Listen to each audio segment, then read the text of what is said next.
Hello, my friends, and welcome into a Water Break Wednesday presented by Crown Royal. It's one of my favorite days of the year. It's not Christmas, which I love, and it's not Christmas Eve, which I also love, but it's the 23rd. I can feel the Christmas spirit. And Deepi, I know you got the Christmas spirit. Well, how are you doing today?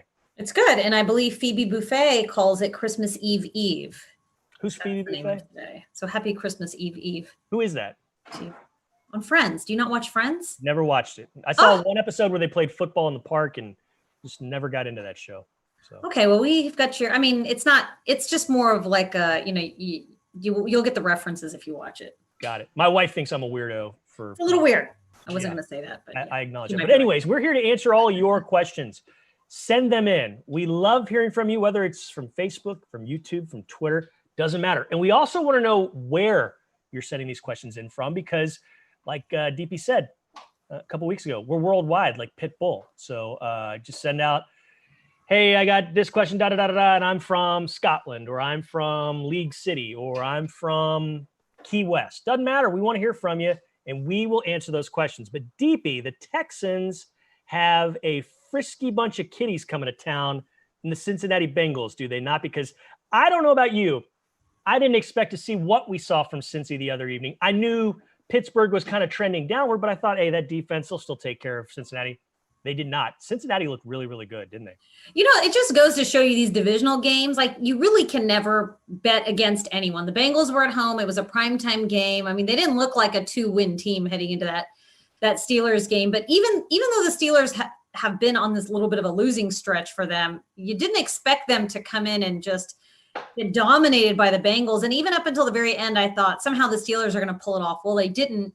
And I think it's a big win for Cincinnati. And it definitely shifts the storyline heading into Sunday's game against the Texans, because I just really can't believe that they're favored to lose by 2 touchdowns against the Steelers, and they'll still have that same margin of being underdogs heading into this against this Texans team on Sunday. So I think it changes a lot. I think the quarterback situation certainly one to watch. Ryan Finley or Brandon Allen, whoever's starting for them on Sunday. They're putting things together. I think the key is their defense. If their defense can play like they did against Pittsburgh, it's going to be a really, really tough game on Sunday.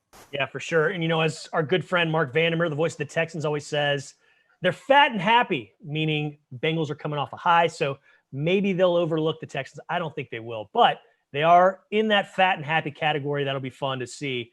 And you know what, Deepi? You know what else is fun? When we get non-Texans questions, so we'll get things started. I love non-Texans questions. Scott has a great one. What is your favorite Christmas song? And I don't have one. I have a few. I like Last Christmas by Wham. Yes. That's a great song. That's my answer. Makes me laugh whenever I say it, but that's a good one. I think Mariah Carey's All I Want for Christmas is the greatest, the last greatest original Christmas song. I don't think any original Christmas songs have been written or performed since. All I Want for Christmas Is You. Yeah, right. That's a great song. Yeah, that and Wham. I'm with you there. I guess we sort of grew up in the same era of like late 80s, early 90s music. Yeah. Growing up, I had an album, like a record album, when people used to have LPs. It was the Chipmunks Christmas album. That's a fun one. So like all the songs were on super fast pitch, which seems like it would be annoying, but it just really reminds me of the holiday season. My parents found it highly annoying, but we loved it. So, yeah. Yeah, but I probably would too if my kids tried to make me listen to something like that now, but that really reminds me of Christmas. And you know what? I am remiss. I gotta check things. Got to bump Wham's Last Christmas down to third, because a pair of Stevie Wonder songs, one of them which is Tyler's favorite, That's What Christmas Means to Me. That's my favorite Christmas song now that I remember that. It's also Tyler's. And then Someday at Christmas by Stevie Wonder. That's a good one too. So I can keep going on and on. We need to talk football. There's people out there like, yeah, let's go. Let's talk football. Come on, Drew and Deepi. It's Christmas Eve. We have to celebrate with some Christmas questions. For sure. Uzair on YouTube has this: will Romeo Cornell be with the Texans next season? That's a good question. I would kind of think no. I think there's going to be a kind of a cleaning of house, but you never know. Romeo Cornell has forgotten more football than most people will ever hope to learn.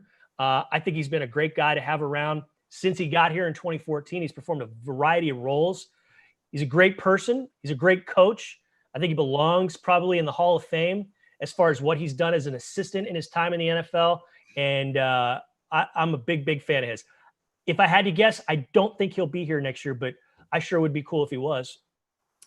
I don't know what Romeo's plans are. I mean, I don't know if he plans on retiring. It seems like he was planning to retire because he did step down from defensive coordinator position a few times with the Texans, take an associate head coach role, which was, sort of overseeing a little bit of everything. I would like to see if Romeo does leave the Texans organization next year at some point for him to come back and just be in the building, just to help the next coaching staff or the coaching regime, or even just to be in the office, just to offer his input. Because you're right, he's seen a lot of football. He's been through a lot of situations with players and personnel, and he's just seen so many different things. It'd be good to have a guy like that with his wisdom and his experience to sort of bounce ideas off of. So I would just like to have him around. Plus, he's just great. Romeo's just great. There's nothing to not like about him. That's all you got to say. Uzair, by the way, is in Houston. We got Christian, our good pal in Germany, chiming in as well. Christian, always good to hear from you. Thank you for watching. Hope you and your family have a Merry Christmas. William wants to know what channel is the game on this weekend, and it's on CBS. Yes? Yes, it is. And if you don't have CBS because of the fight that your provider is having with CBS, you can watch it on the Houston Texans mobile app. You can listen as well. My dad listens to all the games. It's on Fox. What am I thinking? It is on Fox. My bad. My goodness. Oh, did they change it? Yeah, it's one of those weird, switch ups. So Fox is what is going to have the game. On my wallpaper on my phone, it still says CBS. So I probably should update my wallpaper. My bad. I usually keep up with stuff like that. But it is on Sports Radio 610. That never changes. That's right. So there we go. I should have done my homework on that. My apologies, all of you. So William, watch it on Fox this weekend.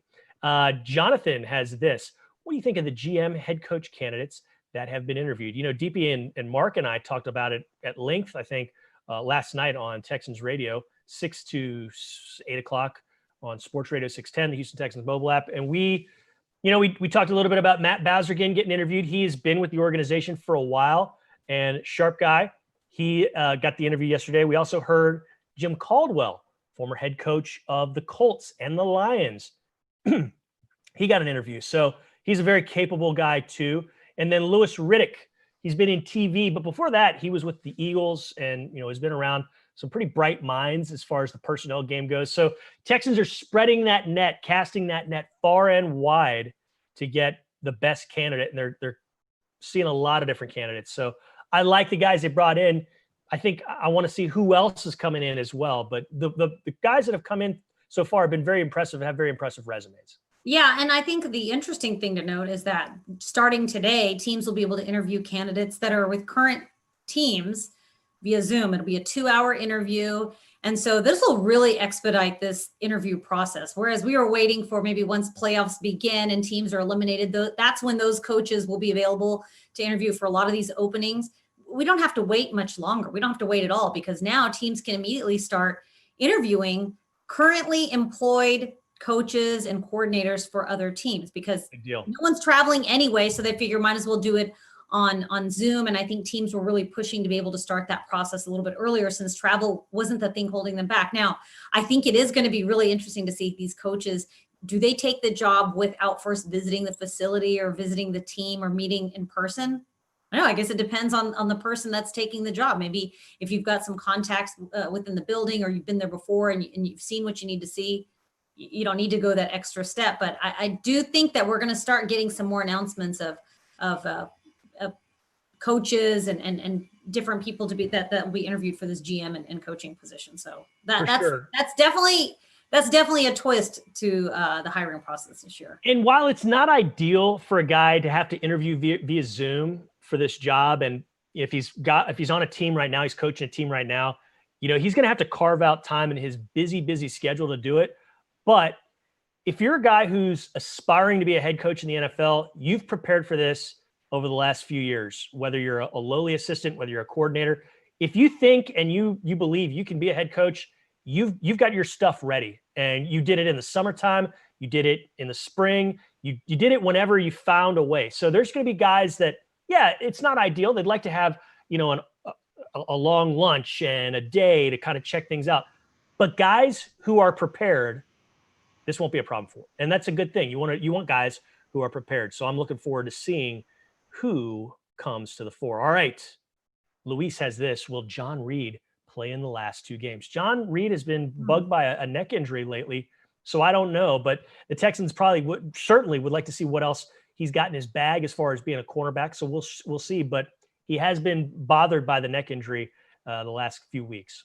Yeah, he's been inactive for the last 2 games. So I think we just have to watch the practice report this week. If he's a full participant in practice, I think that'll be all signs pointing up for John Reid playing in Sunday's game against the Bengals. I know this coaching staff wants to get these young players out there and just see what they have. And especially with all the injuries in the secondary, John Reid's presence surely has been missed. And so I think he probably wants those opportunities as well in these final 2 games. So I would watch the practice report.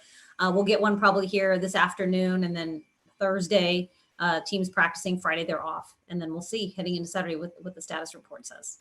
But Luis, I'm with you. I'd like to see John Reid. I mean, this guy was raved about in August about how smart he is, how prepared he is. And we just haven't seen too much of him throughout the season. So, yeah, I'd love to see a little bit more of John Reid out there. Hector in New Jersey, thanks so much for chiming in, for watching. We really appreciate you. I hope you have a Merry Christmas and a Happy Holidays. And Shane is going to end things, Deepi. And really, it wouldn't be a Water Break Wednesday presented by Crown Royal if we didn't get a uniforms question. And the question is, will the Houston Texans get new uniforms in 2021? Now, you never say never, but I would be stunned if they do, because I've been asked this question, and it's a valid question many, many, many times over the last decade. And when I brought it up with marketing, they said, this is such a young franchise. You don't want to keep changing things up. You want people to have a recognition of the Texans when they come on. So no, I do not think you will see new uniforms in 2021, but you might in the next few years see alternate helmets, perhaps a white Texans helmet. But as far as new uniforms, highly, highly unlikely. Yeah, I always see on Twitter people making mock-ups of the old Oilers colors and with the Houston Texans. And while it seems really cool, no plans right now. Drew, you're the first you've mentioned this before about the white helmets. I have not heard that either. So I'm curious to see if we do white helmets and if we do red helmets, and we just do like a monochromatic look for Liberty White and cool with me. Blue Sunday and Battle Red. But I think that's definitely something to watch for. They are in their color rush jerseys though.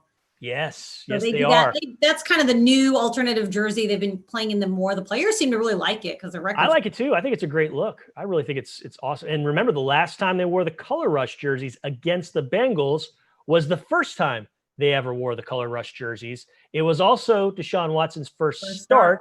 It was also his birthday, and he wore a tuxedo and sunglasses on the bus to the game. That was a fun night, wasn't it? That was one of the most memorable games, I think, ever. I was so nervous for him. We were both so nervous for him. He seemed very chill. It was his birthday. He was rocking the tuxedo and the sunglasses and had a great game.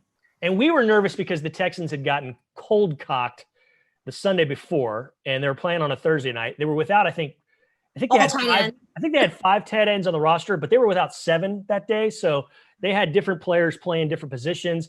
Didn't matter to Deshaun. He just went out, balled out, played great. And the Texans won on Thursday Night Football. And it was the start of what we kind of hoped for and what we, would come to see. Yeah, he was magical in a few different ways. And it was really just the beginning of what we saw from Deshaun Watson. We've had a lot of memorable games against the Cincinnati Bengals team. Oh, yeah. Playoff games, clinching a playoff spot, games on primetime television up there. I think this Bengals team probably hates playing here. They probably hate the Texans, but I have nothing but great memories with this matchup. That's right. We're going to wrap things up, but if you include the 2 playoff wins, the Texans have won 8 of their last 9 against the Bengals. That goes back to 2008 when this sort of run started. So they have absolutely been on fire over the last 9 times they've played the Bengals in the postseason and the regular season. Texans looking to make it 9 of 10 to get the win on Sunday. Hey, Deepi, Merry Christmas to you. Thanks so much. Thanks so much to Andrew Temperley, Tyler Marcotte, Amanda Caffey, everybody who helped get this together. We appreciate them doing all the hard work behind the scenes. And most of all, we appreciate you for sending in questions and checking us out. We wouldn't be here were it not for you, the fans. We love you. We hope to have a Super Bowl championship next season and in the seasons to come after that, every single season, because that's what we want every year. We don't get there, but we're going to try to get there. We're sorry that it's been a tough year in 2020, but hey, it's all changing very, very soon. Merry Christmas, Happy Holidays, and we'll be back before the new year to do another Water Break Wednesday next week around midday. So have a good one and see you later. Go Texans.